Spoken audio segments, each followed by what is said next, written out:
আসসালামু আলাইকুম সবাইকে। আশা করি সবাই ভালো আছেন। আজকে আমি সজনে ডাঁটা দিয়ে চিংড়ি মাছ রান্না করে নিব। এই সজনে চিংড়ি রান্না করা কিন্তু খুব একটা কঠিন না, খুবই সহজ। আমি কিছু সজনে কেটে নিয়েছি, কিছু আলু কেটে নিয়েছি, কিছু বেগুন কেটে নিয়েছি। সজনে কিন্তু খুবই পুষ্টিগুণ সম্পন্ন একটি খাবার। সবগুলো সবজি কিন্তু আমি একই সাইজ করে কেটে নেওয়ার চেষ্টা করেছি। আর নিয়ে নিয়েছি কিছু চিংড়ি মাছ। এগুলা সব আমি ভালো করে পরিষ্কার করে ধুয়ে নিয়েছি। এখন আমি রান্না করে নেব। আমি একটা প্যান নিয়ে নিয়েছি, এখন এখানে সবগুলো সবজি দিয়ে দিচ্ছি।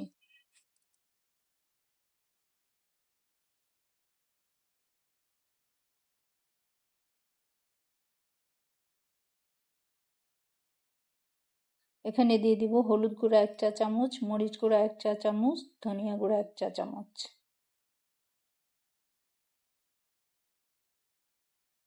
আর দিয়ে দিব 1 চা চামচ আদা পেস্ট, 1 চা চামচ রসুন পেস্ট। আর এখন চিংড়ি মাছগুলো দিয়ে দিব।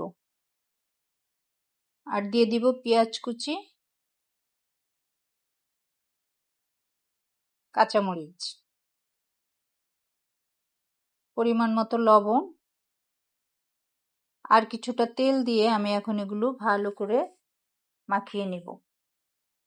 খুব ভালোভাবে মাখাতে হবে, যেন মশলাগুলো সবজির গায়ে খুব ভালোভাবে লেগে যায়।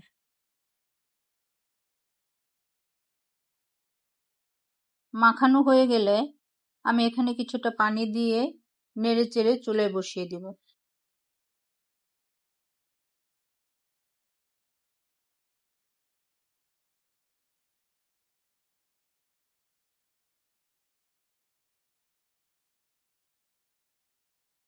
তরকারিটা চুলায় বসিয়ে ঢাকনা দিয়ে ঢেকে দিতে হবে, আর কিছুক্ষণ পর পর একটু নেড়ে দিতে হবে। সজনে কিন্তু বেশি সিদ্ধ হয়ে বেশি নরম হয়ে গেলে খেতে ভালো লাগে না, তাই একটু বুঝে নামিয়ে নিতে হবে। আমার তরকারিটা প্রায় হয়ে গিয়েছে, একটু ঝোল থাকতে নামিয়ে নিতে হবে, তা না হলে দেখা যাবে ঝোলটা পরে টেনে গিয়েছে। এই যে দেখেন, আমার সজনে তরকারি কমপ্লিট। আমার হাজব্যান্ড সজনে খেতে খুব পছন্দ করেন, তাই সজনের সিজন যখন আসে তখন আমি বিভিন্নভাবে এটাকে রান্না করে নিই। আপনারা একবার এভাবে রান্না করে দেখেন, খেতে খারাপ লাগবে না, ভালো লাগবে। আবার আসবো অন্য কোনো রেসিপি নিয়ে। সবাই ভালো থাকবেন। আল্লাহ হাফেজ।